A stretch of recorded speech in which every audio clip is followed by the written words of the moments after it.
Suscríbete a nuestro canal TVC Play y activa las notificaciones.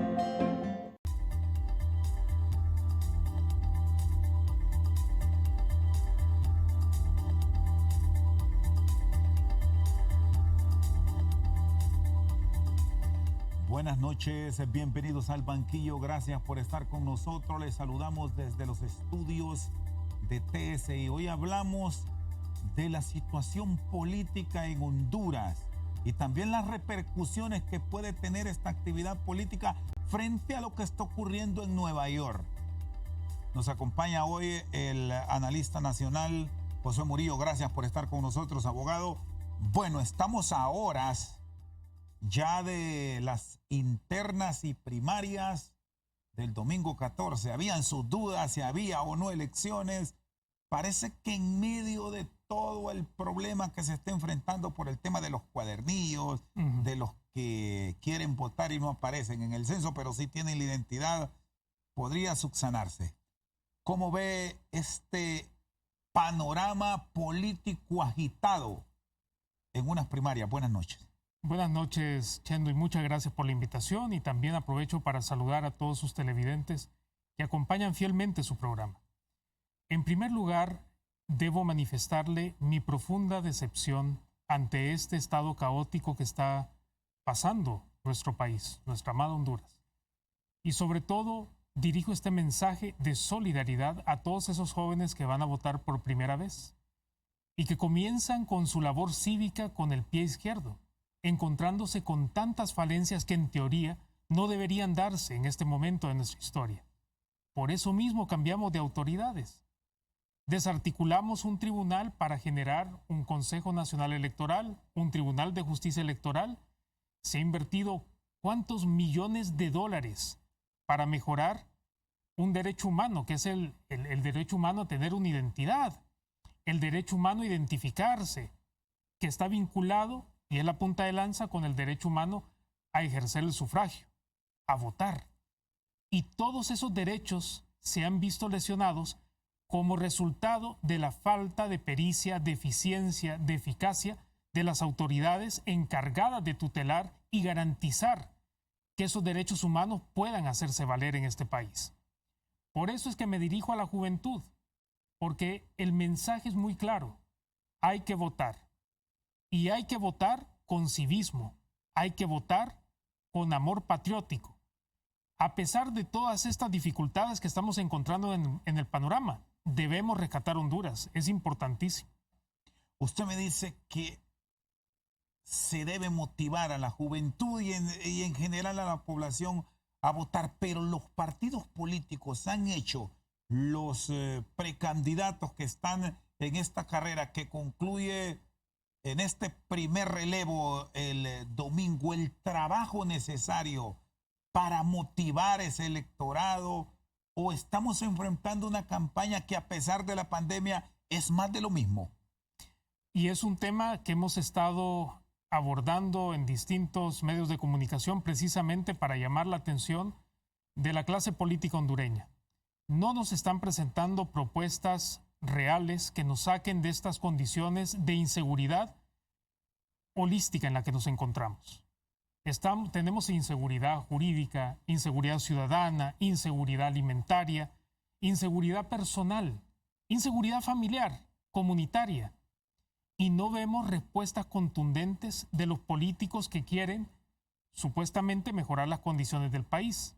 Porque una de las cosas que hemos estado también planteando, digamos, en distintos paneles en los que hemos participado, es que decir lo que está mal en Honduras es fácil, cualquiera lo puede hacer. Usted y yo en un café compartiendo en una tarde cualquiera podemos enumerar cuáles son los grandes problemas que atraviesa Honduras. Y también podemos pensar en las soluciones. Por ejemplo, los niños están muriendo de hambre en Honduras. ¿Cuál es la solución? Darles de comer. ¿Hay corrupción en Honduras? Hay que pelear contra la corrupción. Mire, lo que a mí me gustaría escuchar de los políticos es el cómo lo van a hacer. Ese es el gran vacío que dejan entre el problema y la solución. ¿Cómo vamos a llegar a esas soluciones? Eso es lo que ellos nunca le dicen a usted.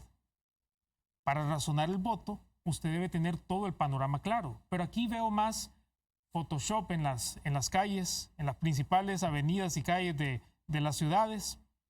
Veo también cancioncitas que riman. Escucho el mismo discurso cargado de demagogia que periodos anteriores. Escucho también llamar a ese espíritu de cuerpo, y esto lo hablábamos hace poco también con analistas en el tema de seguridad. Recordábamos cuando se iniciaba el tema de la depuración policial, que nos preguntábamos, ¿por qué malos policías trataban de encubrir lo que hacían los malos policías? Y era por ese mentado espíritu de cuerpo. Lo mismo está pasando con los políticos. Si es de la familia nacionalista, si es de la familia liberal, si es de la familia de libre, que no me lo toquen. No importa que sea corrupto, lo vamos a defender. Mire, esa doble moral, ese doble discurso es lo que desenamora al ciudadano, que espera depositar su confianza, porque eso es dar un voto, es dar su confianza a un político. Y no la quiere dar. ¿No augura que vaya a existir un cambio de patrón en cuanto al número de ciudadanos presentes en una primaria?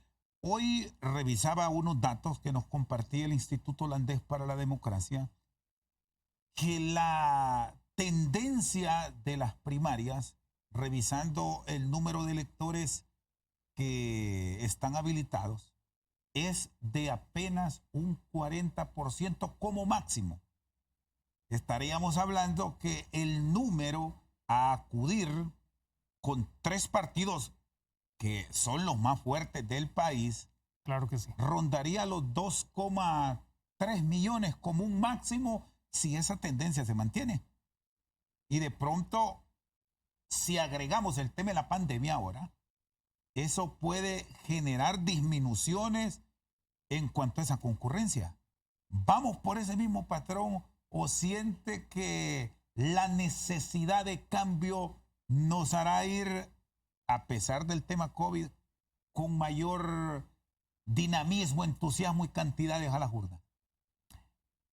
Es que usted ha planteado un panorama interesante, porque son dos realidades que chocan. Una es el tema COVID y también el desencanto que tiene la ciudadanía por un gobierno que verdaderamente ha lesionado sus derechos, cuestionado al más alto nivel. En primer lugar, su titular ha sido cuestionado internacionalmente. Y la juventud quiere ver un cambio. Yo creo que la ciudadanía en general queremos una Honduras diferente. Y ese ímpetu por cambiar el país posiblemente genere en el corazón de muchos el deseo de ir a votar para cambiar esta realidad. Pero por otro lado, tenemos todas las inconsistencias, todas las asimetrías de este sistema electoral que no responde tampoco a las expectativas de la ciudadanía. El gran problema que tenemos en este momento, y regresamos al tema de las promesas de los políticos, las supuestas propuestas que han planteado sobre, el panorama político, es que son vacías, son carentes de contenido. Y los jóvenes, sobre todo, ahora ya no regalan el voto, no se dejan llevar tanto por un color, sino por la persona, es decir, votan por candidato. Y eso es ese es el llamado que hemos estado haciendo en las últimas semanas, Chendo. Que se vote por el candidato, que se vote por la propuesta y que no nos dejemos llevar por toda esa,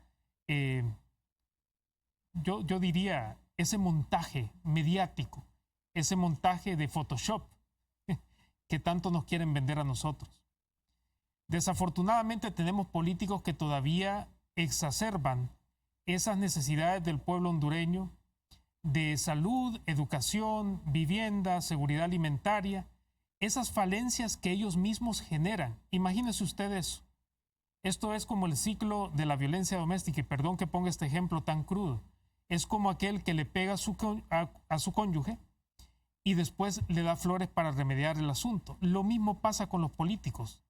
nos han golpeado tantas veces, nos han robado porciones tan grandes de nuestro presente y de nuestro futuro, y después nos dicen, yo voy a reparar el problema que mi grupo político, que mi clase privilegiada ha generado. ¿No le parece a usted que eso es hipocresía política? ¿No le parece a usted que eso es inmoral? Que esa es una falta de respeto para las personas que sufren. Y se lo digo con conocimiento de causa. Ya llevo casi 20 años trabajando con grupos en situación de vulnerabilidad. Yo viajo al interior del país. Tengo el privilegio de lavarle, no literalmente, pero de lavarle los pies a las personas que verdaderamente trabajan por este país. Esas poblaciones indígenas, afrodescendientes, los migrantes retornados, las personas con discapacidad, las mujeres que han sufrido violencia tanto en la política como fuera de ella. Y lo que yo veo es que los clamores de esas personas, de esos grupos, no tienen una réplica en los oídos, en el corazón y en la mente de los políticos que están buscando el poder. ¿Y para qué buscan el poder? Para enriquecerse ellos y sus familiares por 4, 5, 6 generaciones. Esos políticos de tercera y cuarta categoría no es lo que necesita Honduras, Chendo. Muy bien, está con nosotros esta noche compartiendo al banquillo el analista político Josué Murillo. Vamos a una pausa y ya regresamos.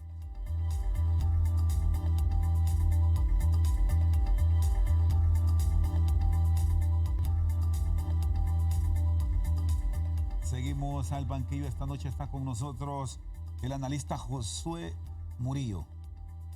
Bueno, ¿cómo queda el tema de la reelección a términos generales? ¿Cómo lo revisan ustedes? ¿Cómo lo estudian? Porque viendo números, abogado, hoy registrábamos que hay más de 200 alcaldes, una cifra elevada, que buscan la reelección. Más del 70% del actual Congreso busca la reelección. Parece que a los políticos se les cargó la batería en los últimos días porque muchos con el tema de la pandemia se escondieron y vuelven a tratar, voy a usar este término, de enamorar a aquel que tuvieron, muchos de ellos olvidados, para presentarse como los salvadores de esa crisis que viven.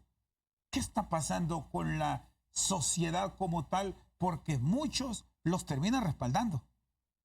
Sí, y es una gran pregunta.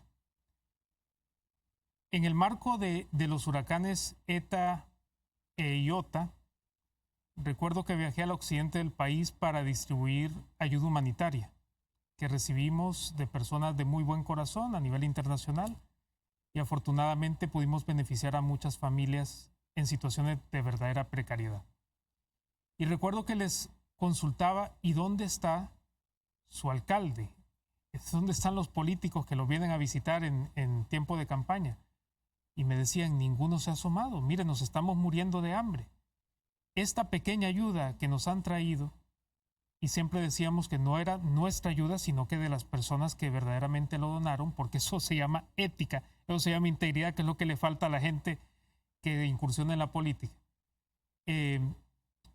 Desafortunadamente, la necesidad de esas personas pasa desapercibida, pero también habla de nuestro pueblo.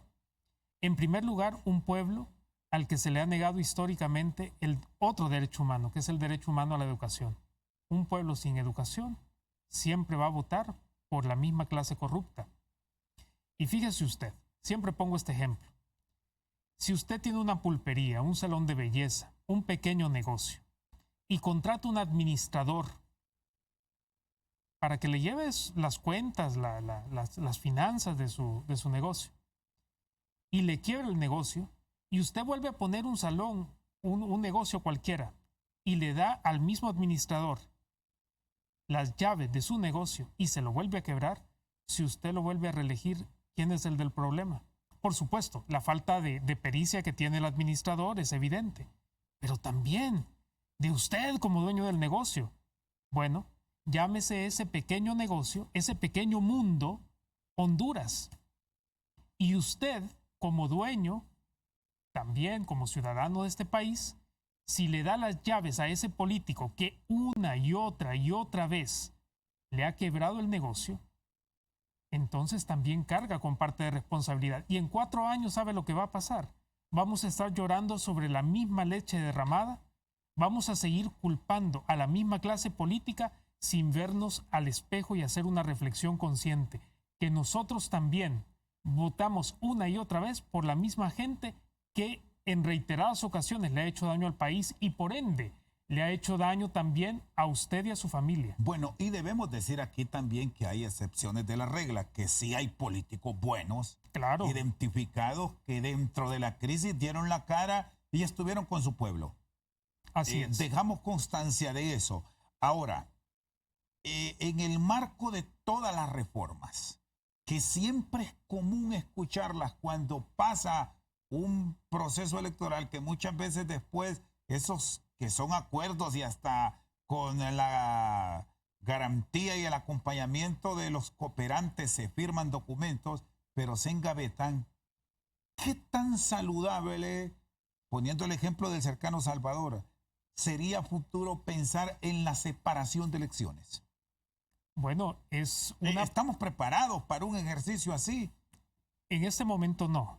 Esto llevaría, como usted bien lo ha manifestado, un proceso de diálogo, de negociación y de preparar a la ciudadanía para un proceso de ese tipo. Pero que se lleve a cabo en el corto plazo, no lo veo factible.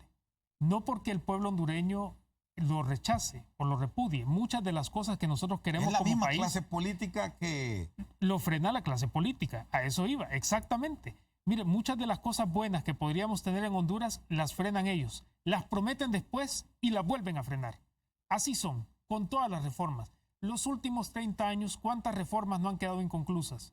La reforma a la seguridad pública, la reforma agraria y desafortunadamente la reforma electoral. Eso lo hacen precisamente porque en Río Revuelto, ganancia de corruptos. Y aquí nos sobran esos corruptos. Por eso es que nosotros debemos elegir con ojo clínico a las personas que nos van a representar en el Congreso Nacional de la República y la persona que va a tener a su cargo la administración pública del Estado. De eso revisando, abogado Murillo, lo que estamos enfrentando hoy con muchos hondureños que no están en el censo, con una gran cantidad de ciudadanos que tienen ese deseo de expresarse en las urnas, pero no pueden porque se les excluyó en el proceso de enrolamiento y hoy están con esa dificultad. Venir a culpar ahora a 4 días de las elecciones es complicado, pero ¿en qué se falló? Si hoy tenemos la tecnología, a pesar de la pobreza en que vivimos, al alcance del país como tal, había cooperación externa impulsando estos cambios, pero a veces el ciudadano se molesta cuando vemos que hay no 54,000, como dice el registro, sino que miles y miles de ciudadanos que no están y siguen habiendo muertos. Totalmente que sí de están. acuerdo. Exactamente. Y mire, eso es lo que, de nuevo, genera desconfianza en la ciudadanía. Y es una fórmula muy sencilla. Sin confianza ciudadana usted no puede fortalecer la institucionalidad del Estado. Y sin instituciones fuertes, la democracia siempre va a ser endeble. Y aquí el problema es el siguiente. He escuchado a muchos analistas criticar el conflicto que hay en el Consejo Nacional Electoral y los conflictos entre el Consejo y el Registro Nacional de las Personas.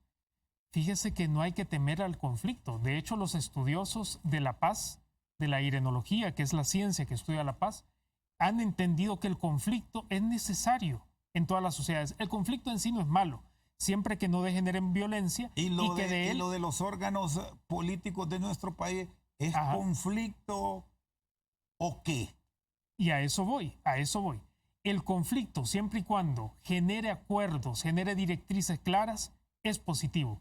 Pero en este momento, Chendo, el conflicto es extemporáneo. Eso se tuvo que haber dado, estos diálogos, estos conflictos, a partir de los cuales tuvo que haber surgido reglas claras, se tuvo que haber dado mucho antes.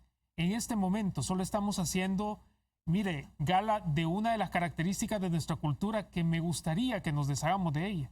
Dejar todo para último momento. ¿Qué visualiza entonces con esto que lo dejamos todo para última hora? A menos de 90 horas de que estén los hondureños votando, ¿qué advierte para la medianoche, si es que se da eso, para la medianoche del domingo, cuando ya comiencen las tendencias a arrojar una luz de quién gana? Mire, esto se lo puedo simplificar muchísimo. El voto duro de cada uno de los partidos irá a las urnas. Elegirá a la persona que va a representar a su partido en las elecciones generales. Este proceso pasará sin pena ni gloria. Y es por eso que hacemos un llamado a las autoridades encargadas de rectorar este proceso electoral para que se pongan de acuerdo, para que pongan las cartas sobre la mesa para las elecciones generales. Ya no se pudieron poner de acuerdo para las elecciones primarias. Las reformas quedaron inconclusas y con ellas también generaron insatisfacción ciudadana, desconfianza en el proceso y que venimos saliendo de un proceso que dejó sangre en las calles, un proceso del cual se configuró esa reelección ilegítima y ilegal de Juan Orlando Hernández. Y no podemos olvidar eso. Y mire, desafortunado que estos políticos expresen su falta de voluntad en este tipo de cosas. Como le decía, no es un conflicto que surge porque sí, es un conflicto creado, es un conflicto para que de nuevo, en río revuelto, ganancia de politiqueros. ¿Percibe que será común escuchar: me ganaron porque aquí no permitieron que seguidores míos votaran? ¿Que volveremos a una discusión agria interna de los partidos políticos quizás ya el lunes? Fíjese que es una posibilidad muy grande. ¿O tendremos una fiesta en paz que se permitirá el abrazo entre liberales, libre y nacionalistas? Lo veo poco probable y le explico por qué. Hay una guerra, una carnicería a lo interno de los partidos políticos. Y no se salva ninguno de los tres. Y no se salva ninguno. En los tres hay conflictos serios. Hay agresiones serias. Y eso también nos lleva a nosotros al mismo tema de siempre. Mire, no hay reglas claras, exacerban los conflictos internos en los partidos políticos, los conflictos a nivel de sociedad. Y de nuevo, ¿quién gana? Es que esa es la pregunta más importante que nos debemos hacer el día de hoy. ¿Quién gana administrando esta crisis? ¿Quién saca provecho de todo esto? ¿A quién le va bien si no hay reglas claras? ¿Quién es la persona detrás controlando a los títeres, jalando todos los hilos? ¿Quién? ¿Quién le puede sacar provecho a esto? Si no nos hacemos esas preguntas de corte crítico, estamos mal como ciudadanía también. Muy bien. Vamos a la pausa comercial, luego seguimos aquí en Al Banquillo. Está con nosotros hoy el analista Josué Murillo. Ya regresamos.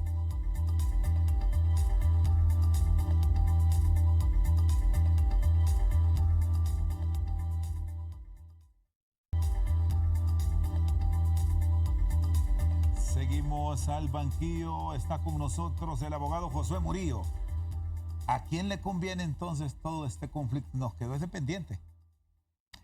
Mire, los partidos no han podido trascender esas figuras fuertes que tienen, esos caciques. Todavía son partidos controlados por caciques. Esos que se sientan a comer en la misma mesa, del mismo plato, que negocian tras bambalinas, que son los que mueven los hilos del poder dentro de sus partidos políticos. Esas personas que mandan a matarse en las calles a sus correligionarios, pero a ellos no les importa casar a sus hijos entre sí. Mire, esa es la clase de politiqueros que tenemos en este país. Son los que ostentan el poder político y económico de Honduras. Identifíquemelos quiénes son, porque con esto me abre un abanico que los hay en todos los partidos. Que claro. En este caso el Partido Nacional, Libre y Liberal, los tres los tienen. Es que todos los partidos lo tienen. Y sabe que es un rasgo muy presente en los partidos políticos del norte de Centroamérica. Esa es una de las herencias que nos han dejado desde tiempos de la colonia. Y le podría hacer el recorrido histórico, pero no nos va a dar el tiempo para hacerlo. Pero aquí viene el fabuloso papel que tiene el ciudadano y la ciudadana.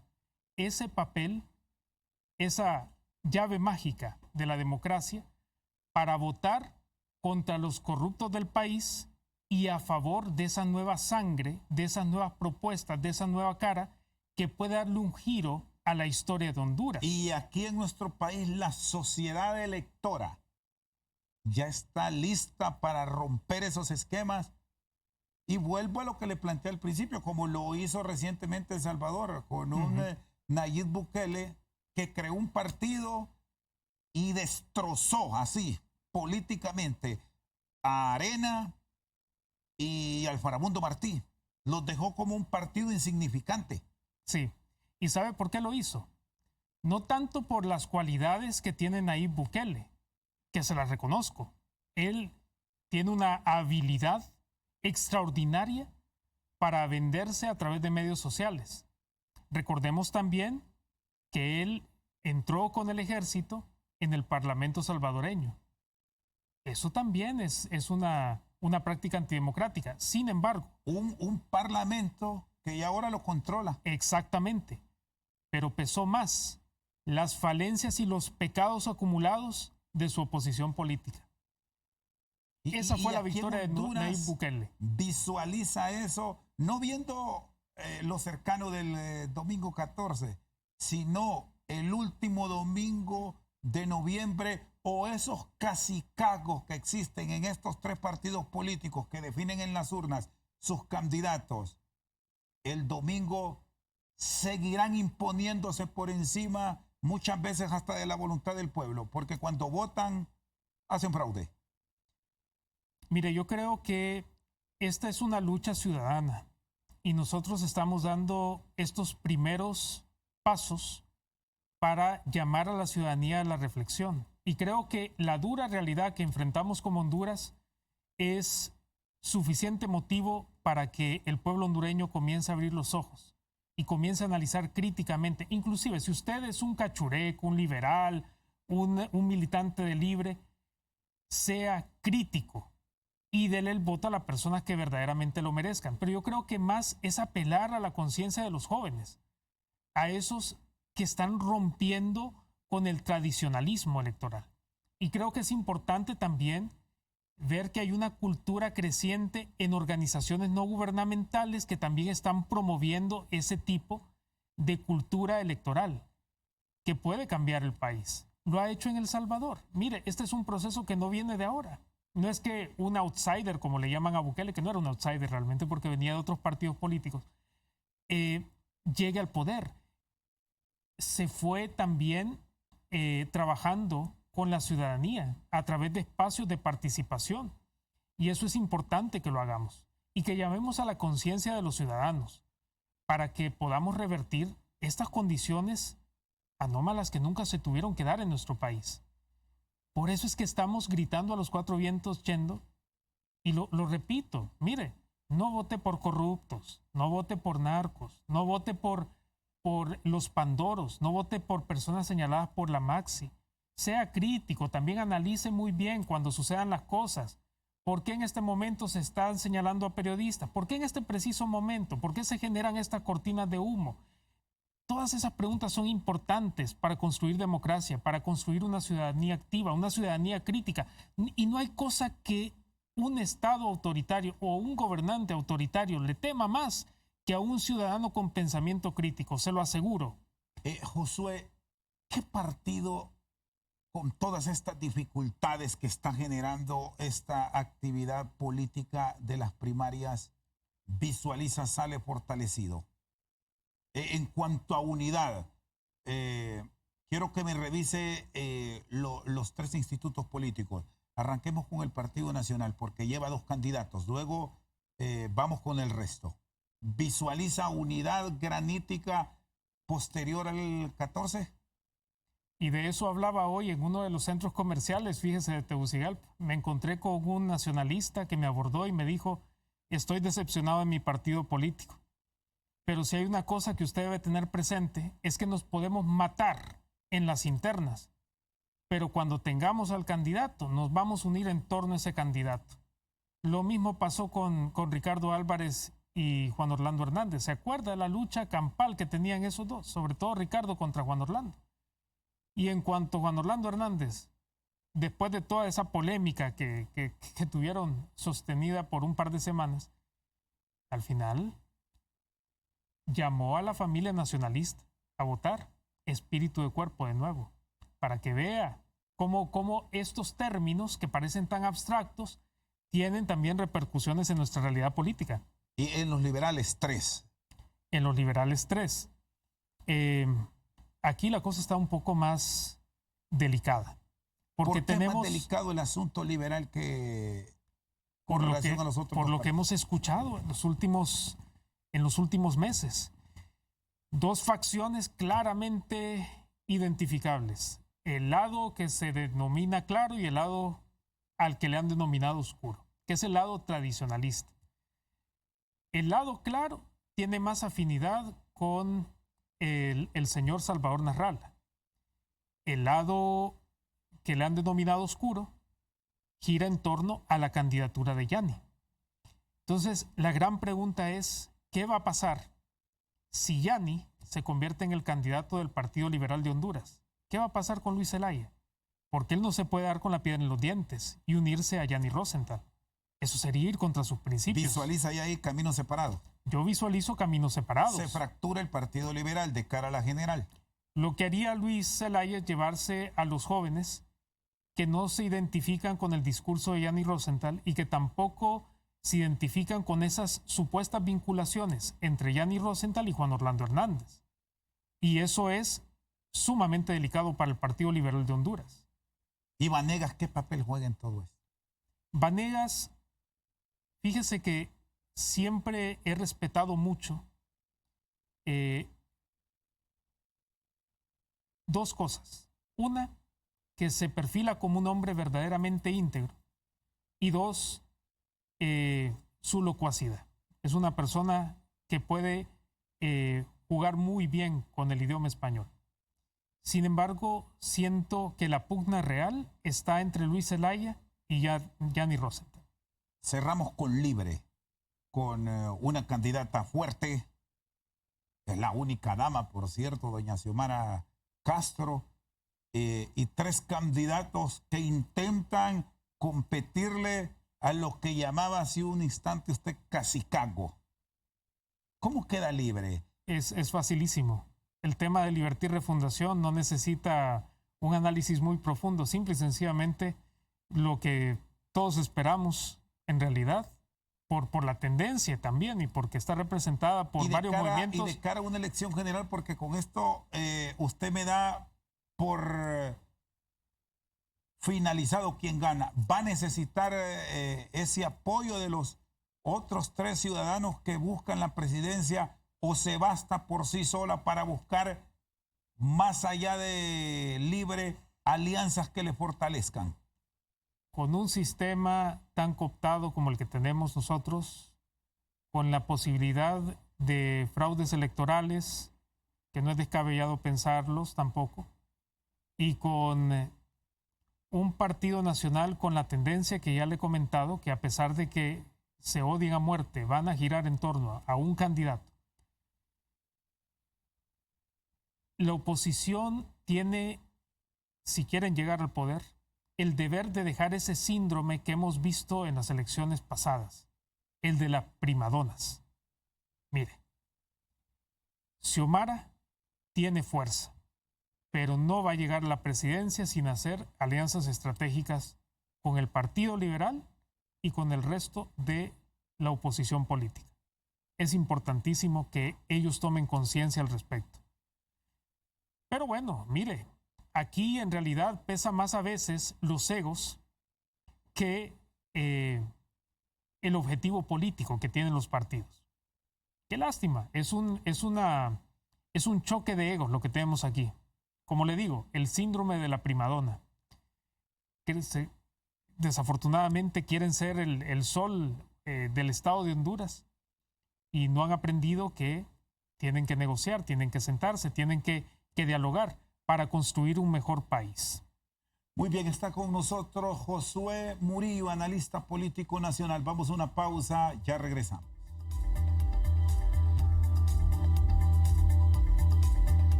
Estás viendo Al Banquillo gracias. Seguimos al banquillo, está con nosotros Josué Murillo. Bueno, me hablaba de este fortalecimiento que puede mostrar el Partido Nacional en caso de una alianza que la visualizan por el comportamiento político que ha tenido este instituto político. Pero ¿qué tanto le va a pesar al partido? Ya vamos viendo más allá. Primero el desgaste, que son ya 12 años en el ejercicio del poder. Así es. Sumado a estos juicios de Nueva York. Que ahí eso está que arde. Y de pronto alguien dice, esto va a pasar factura. Esto les está pasando factura actualmente. Y sobre todo al señor Juan Orlando Hernández, que es la persona a la que están señalando por supuestas vinculaciones con la narcoactividad que opera en Honduras y que mueve droga hacia los Estados Unidos de América. Y eso es mire, y aquí es donde vemos nosotros lo que nos gustaría tener en Honduras. Separación de poderes. Por un lado usted tiene a ciertos políticos estadounidenses del Congreso estadounidense también, generando propuestas de ley para que se sancione al presidente de Honduras. Tiene a los fiscales también señalando al presidente de la República de Honduras. Y tiene, por otro lado, a políticos más conservadores tratando de darle palmaditas en la espalda cada vez que lo mencionan. Pero aquí lo que me preocupa, Chendo, profundamente, y se lo digo por todos esos defensores de derechos humanos, defensores del ambiente que han sido criminalizados tantas veces, por ustedes, los periodistas también, que un animal acorralado es sumamente peligroso. Y ahora mismo, se lo aseguro, por el lenguaje corporal que hemos visto en los últimos días del señor Juan Orlando Hernández, que en esa situación se encuentra él, porque siente que la justicia estadounidense le está respirando aquí en el cuello. Y eso es algo que no se lo puede quitar, porque aquí en Honduras pueden poner fiscales, pueden poner a la Corte Suprema de Justicia, pero ¿cómo van a manipular la justicia de los Estados Unidos? Ahí está seria la cosa. Y mire, desafortunadamente también se llevan a instituciones tan importantes para el país como la policía y el ejército, porque los han puesto a violar derechos humanos. Por eso tenemos tantas denuncias internacionales como país. No porque quieran poner en mal el nombre de Honduras. Mira, esos son los argumentos que escucho de ciertos actores del Estado. No es cierto. Es porque nosotros debemos develar las inconsistencias, arbitrariedades, violencias que sufren los sectores más vulnerables del país. ¿Cómo no vamos a denunciar que hay crisis humanitaria en la frontera sur de los Estados Unidos y que toda esa expulsión se debe a la falta de calidad, de eficiencia de los prestadores de servicio y que a su vez se debe a la alta corrupción que hay en el país? Lo primero que hace un alcohólico cuando quiere cambiar, ¿qué es? Aceptar que es alcohólico. Aceptemos que estamos sumergidos en un estado de profunda corrupción, de profunda impunidad. Y comencemos a trabajar para cambiar, para revertir esas situaciones. ¿Esto les va a pesar a los nacionalistas? Por supuesto que sí. Sobre todo si quieren seguir con el mismo discurso y quieren darnos a tol con el dedo, tapar el sol con un dedo o como usted lo quiera poner en lenguaje coloquial. Mire, aquí sabemos muy bien nosotros quiénes son los que han degradado la calidad de vida del pueblo hondureño, los que han manejado mal la pandemia, los que han manejado mal la crisis humanitaria dejada por los dos huracanes. ¿Qué incidencia va a tener y cómo la oposición puede apoderarse de estos temas para lograr el mayor respaldo posible frente a un partido que me dice va a quedar unido, a pesar de lo que se diga ahora después del proceso? Va a quedar unido a pesar de que hay muchos nacionalistas que no están de acuerdo con la forma en la que se ha cooptado a su partido, en la que se ha instrumentalizado a su institución política y posiblemente le den el voto a otro candidato. Esa va a ser la minoría.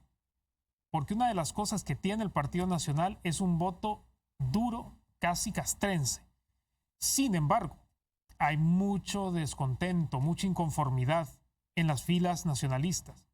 Ahora, ¿cómo pueden capitalizar la oposición? Ya lo están haciendo con el discurso anticorrupción. Pero a ese discurso hay que darle contenido también. De nuevo, regresamos a la crítica que hacía al inicio de este programa.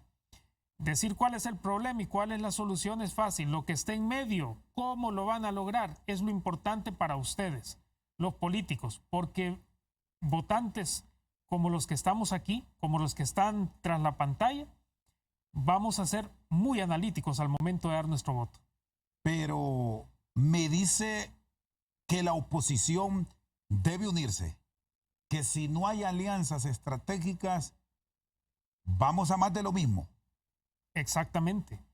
Deben ser muy acuciosos. Y advierte que eso ya lo tiene claro la oposición, o es un proceso de diálogo, de conversaciones que bueno, algunos ya las han iniciado, pero que deberán continuarlas inmediatamente ya el lunes.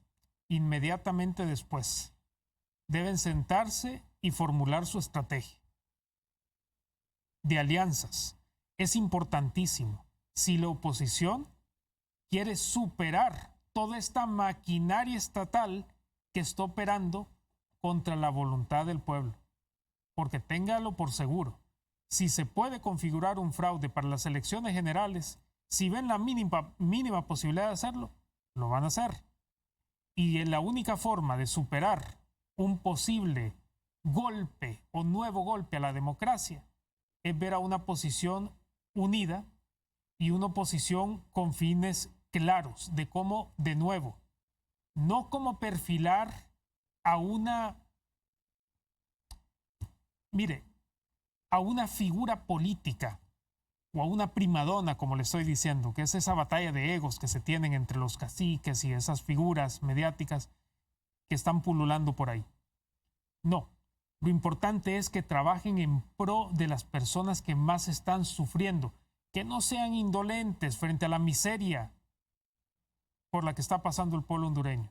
Ahora, desde ahora y no encontrar allá por octubre, noviembre, cuando estemos de lleno de cara a la elección general, las mismas quejas de hoy, ¿cómo deberá trabajar el Registro Nacional de las Personas para que no esté cuestionado? ¿Cómo deberá actuar el Consejo Nacional Electoral para tener un proceso garantizado, un respeto a lo que se exponga y se exprese en las urnas, a pesar de estar en una pandemia? Porque vamos a seguir con esta crisis y habrá también que cuidar la salud y la economía. ¿Cómo trabajar ya esos dos entes claves en el proceso democrático? Bueno, en primer lugar es importante contar con reglas claras. Y la ley es innegociable, se apruebe en abril, mayo quizás. ¿Sabe cuál es el gran clamor? Consejo Nacional Electoral. Pero ¿sabe cuál es el gran clamor ciudadano? He estado en mesas en los últimos días con representantes de diversos sectores. Lo que más incomoda es la falta de pericia, de eficiencia, para que el Estado de Honduras garantice en la plena realización del derecho a elegir sus autoridades, de ejercer el sufragio, de votar. Eso es algo que no podemos excusar ni del Registro Nacional de las Personas, que tiene un tremendo lío en este momento, y tampoco del Consejo Nacional Electoral. Necesitamos claridad como ciudadanía y sobre todo, y de nuevo, retomo uno de los temas. Los jóvenes merecen, esos jóvenes que